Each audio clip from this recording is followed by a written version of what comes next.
Gamers of a certain age might remember a time when some of the most popular and successful so-called action-adventure games were much heavier on the adventure than the action. Games like the original Tomb Raider for PlayStation 1 or the Soul Reaver games. Sure, they had combat, but their main allure, at least for me, was exploring massive levels, uncovering hidden secrets, and of course, solving clever environmental puzzles. It's from those quiet, puzzle-heavy segments of exploration-focused gameplay, along with epic traversal games like Journey, that Spirit of the North seems to draw its inspiration. Completely devoid of combat, you won't encounter a single enemy throughout the campaign. Instead, you'll spend your time exploring and solving some truly enchanting environments. I have no problem telling you right away that I enjoyed my time with Spirit of the North, but be warned, that doesn't mean it's worth your time or your money. To make that decision, you'll have to weigh everything the game does right against its numerous imperfections and occasional frustrations. I reviewed Spirit of the North on Nintendo Switch, and I'd like to thank Merge Games for the review code. And with that out of the way, let's get into it.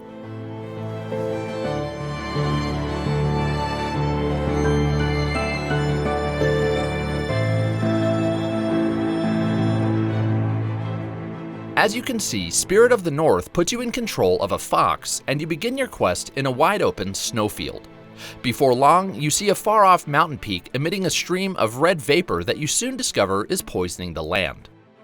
Without a single tutorial or even any on-screen text, the game makes it clear that your sole objective is to make it to that far-off mountain.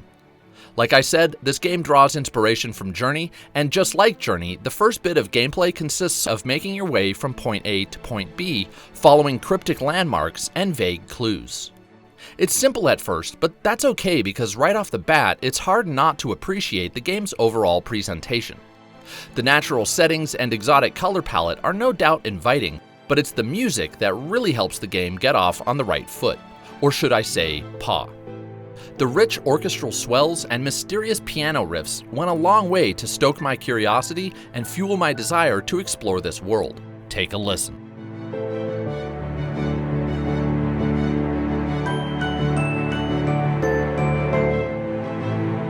Unfortunately, the same can't be said about the graphics.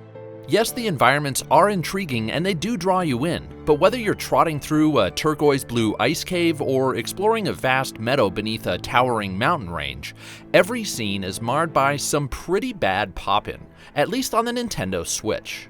Thankfully, the frame rate remained smooth, and once I accepted the game's visual shortcomings, the gameplay hooked me to the point that I just didn't care. As for the levels themselves, they're surprisingly big, and each one is just different enough from the last to keep things fresh. Once you get past the first, which again feels a bit like a walking sim for foxes, the rest of the game is far more interactive. Ruins, caves, and caverns await, not just for you to explore, but to actually solve. At first, this consists of illuminating cryptic glyphs that trigger some nearby event, granting you access to the next area. But soon enough, you'll be doing things like manipulating a teetering stone slab in order to reach a high-up ledge, or mulling over how to get a giant boulder to roll down a winding path. And things open up even more once you start gaining new abilities like a mid-air dash, or transforming into a spectral ghost fox that can walk through certain barriers. Granted, none of the puzzles are all that inventive or complex, but most of the solutions felt just outside the realm of being obvious, such that they felt like genuine puzzles rather than mere obstacles. And due to the game's lack of handholding, figuring things out always came with a sense of satisfaction and ownership. But however rewarding the game might be, the minimal instruction can feel like a double-edged sword, with some puzzles feeling just a tad too obtuse. In one instance, around midway through the game, I was required to use a certain ability in a particular fashion that was apparently available to me since quite a bit earlier. Problem was, I had no idea because the game doesn't tell you much or really anything outside of a very few button prompts. That said, I have a feeling this is exactly the type of head-scratching the developers had hoped to induce, and I would just warn that if you do get stuck in this game, keep exploring and experimenting before you reach for a guide. The solutions are there, even if you don't see them right away. Another type of challenge you'll face in Spirit of the North is the occasional platforming segment. But unlike the puzzles, I don't think they came across quite as the developers intended. While the jumping mechanics are serviceable for most of the game, the jumping animation feels a little janky, and as a result, getting all 4 paws to land on your intended destination can sometimes feel more frustrating than fun, especially when you have to make multiple precise or long-distance jumps in a row. Thankfully, platforming, at least the tricky stuff, is pretty infrequent, but this was disappointing and warrants a mention. What happened far more frequently, and was thankfully a lot more enjoyable, was finding the game's rather unique collectibles, a set of 28 ornamental staffs that you have to find and reunite with their former owners, who are now deceased. Sometimes you'll find the staff first, and other times you'll find the corpse of its owner. In any case, finding one triggers a search for the other, which is always nearby. I found this to be particularly fun because, let me tell you, the corpses specifically can be really well hidden. Without these collectibles, I probably would have finished Spirit of the North in a brisk 4 to 5 hours. But after searching for as many staffs as I could find, it probably took me 7 and maybe even 8 hours to reach the end. If you do match each staff in a given level with its owner, you'll be rewarded with a new skin for the fox. This was cool, but to be honest, it didn't provide enough motivation for me to revisit levels after finishing the game.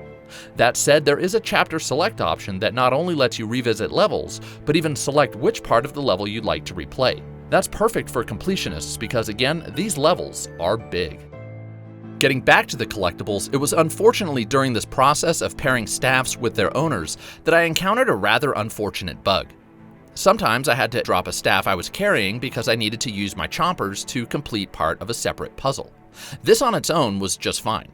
You drop a staff, flip a switch, then pick the staff back up. Problem was, on 2 separate occasions, dropping the staff caused it to glitch straight through the floor, never to be seen again. My only options were to leave it behind or reload the level from a previous checkpoint. Furthermore, this wasn't the only glitch I experienced. For example, twice when venturing off the beaten path, well, this happened. Clearly, at least the Switch version of this game leaves something to be desired from a technical standpoint, but thankfully these bugs were the only things in the entire game that took me completely out of the experience. When you take into account everything Spirit of the North does well, from the clever collectibles to the fun, brain-teasing puzzles, to the wonderful music and even the less than perfect visuals, this game is much more than the sum of its parts. I finished the experience in just 2 sittings without any fatigue, and I enjoyed just about every minute. But it's not for everyone. If you're not a fan of quiet exploration, racking your brain, or if you don't like games that are completely devoid of combat, I'd stay away from Spirit of the North. Also, if you expect your games to be technical marvels, I'd also look elsewhere. But if you're like me and you enjoy wandering through big environments that were built specifically for you to solve and figure out, and if you're a sucker for a good musical score set to an intriguing setting, then I'd give it a look, or at least wait for it to go on sale. Both despite its flaws and because of them, I'm giving Spirit of the North a 7.0.